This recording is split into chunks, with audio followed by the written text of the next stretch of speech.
Hello everyone, welcome back to the channel. 16ই May release পাচ্ছে পিপলু আর খান পরিচালিত জয়া আর শারমিন সিনেমা, যেখানে অভিনয় করেছেন জয়া আহসান, মহসিনা আক্তার এবং তটিনী।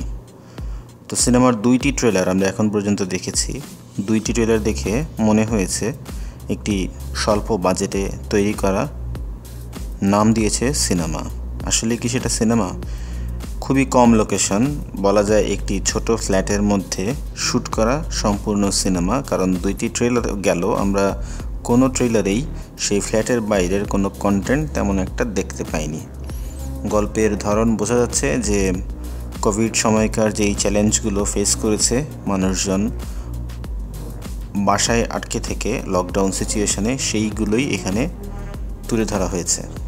তো আমি যেটা বলছিলাম যে ট্রেইলারগুলো দেখে কিন্তু একে শর্ট ফিল্মই মনে হয়েছে। শর্ট ফিল্মগুলো সাধারণত শর্ট ডিউরেশনের হয় এবং একটি নির্দিষ্ট ঘটনা, ধারণা বা মুহূর্তের উপর কেন্দ্র করে তৈরি হয়। গল্পটা থাকে সংক্ষিপ্ত, যেখানে প্রধান একটি সংঘাত বা থিমকে ঘিরে গল্প আবর্তিত হয়। প্রোডাকশন স্কেলও হয় ছোট, কম বাজেট থাকে, সীমিত শুটিং লোকেশন থাকে, অল্প সংখ্যক চরিত্র থাকে এবং অল্প সময়ের মধ্যেই সেই শুটিংগুলো সম্পন্ন হয়। সাধারণত এক্সপেরিমেন্টাল কাজ করার জন্য কিংবা ডিরেক্টরের শৈল্পিক দক্ষতা প্রকাশ করার জন্য শর্ট ফিল্মের অপরচুনিটি ডিরেক্টর নিয়ে থাকেন।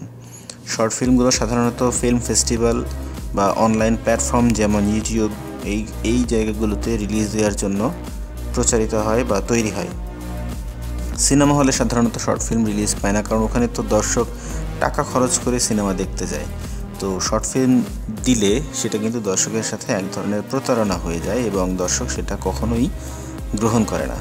শর্ট ফিল্মগুলো সাধারণত পোর্টফোলিও বিল্ডিং কিংবা শিক্ষামূলক প্রকাশ এর জন্য এই থিমটাকে ইউজ করে। অনেক নির্মাতা আছেন যারা অর্থ সংগ্রহ কিংবা তাদের যে এক্সপার্টিসটা আছে, সিনেমা তৈরি করার যে এক্সপার্টিস, সেটা শর্ট ফিল্ম তৈরির মাধ্যমে প্রকাশ করেন। আমরা রায়হান রাফির ক্ষেত্রেও কিন্তু দেখেছি, ইনিশিয়ালি তিনি বেশ কিছু শর্ট ফিল্ম করেছিলেন যেগুলোর খুব ভালো ইম্প্যাক্ট ছিল এবং সেই শর্ট ফিল্ম করেই তিনি জ্যাজ মাল্টিমিডিয়ার আজিজ সাহেবের নজরে পড়েন এবং পরবর্তীতে পোরামন 2 সিনেমা তৈরি করার দায়িত্ব পান এবং সেই দায়িত্ব খুব ভালোভাবে পালন করেই তিনি আজকে একজন সুপারস্টার ডিরেক্টরে পরিণত হয়েছেন।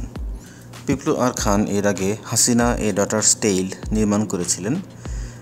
তো সেটাই ছিল তার একমাত্র সিনেমা যেটা আসলে সরকারি অর্থায়নে নির্মিত হয়েছিল, যেটা আসলে প্রপার কোনো সিনেমা ছিল না। এখন তিনি এখানে জয়া আর শারমিনের যেই কন্টেন্ট নিয়ে এসেছেন সেটা দেখেও কিন্তু প্রপার সিনেমা মনে হচ্ছে না। যদিও কন্টেন্টটি সিনেমা হলে রিলিজ দেওয়া হচ্ছে, স্টার সিনেপ্লেক্সে সহ বেশ কিছু মাল্টিপ্লেক্সে আগামী 16ই মে এটা রিলিজ পাবে। সম্ভাবনা খুব কম এটা ব্যবসা করার, কারণ এই ট্রেলার দেখলে কোনো দর্শকই সেখানে যাবে কি না আমার যথেষ্ট সন্দেহ আছে। তো আমি রিকোয়েস্ট করব নির্মাতাদের, আপনি যদি সিনেমা বানান, প্রপারলি সিনেমা বানান এবং দর্শককে বিমোহিত করার চেষ্টা করুন। শুধুমাত্র এরকম বিলো পার কন্টেন্ট দিয়ে দর্শক কতটুকু হলে টেনে নিয়ে আসা যাবে সেই ব্যাপারে যথেষ্ট সন্দেহ আছে। তারপরও আপনাদের যদি আগ্রহ হয় ট্রেইলারগুলো দেখে কন্টেন্ট দেখার ব্যাপারে, আপনারা দেখতে পারেন। যদি দেখে থাকেন অবশ্যই আমাদেরকে জানাবেন কেমন লেগেছে। আমাদের ভিডিও ভালো লেগে থাকলে অবশ্যই লাইক করবেন, শেয়ার করবেন আপনার ফ্রেন্ডদের সাথে, আর চ্যানেলে যদি নতুন হয়ে থাকেন সাবস্ক্রাইব করবেন। কথা হবে পরবর্তীতে অন্য কোনো ভিডিওতে। সেই পর্যন্ত ভালো থাকুন।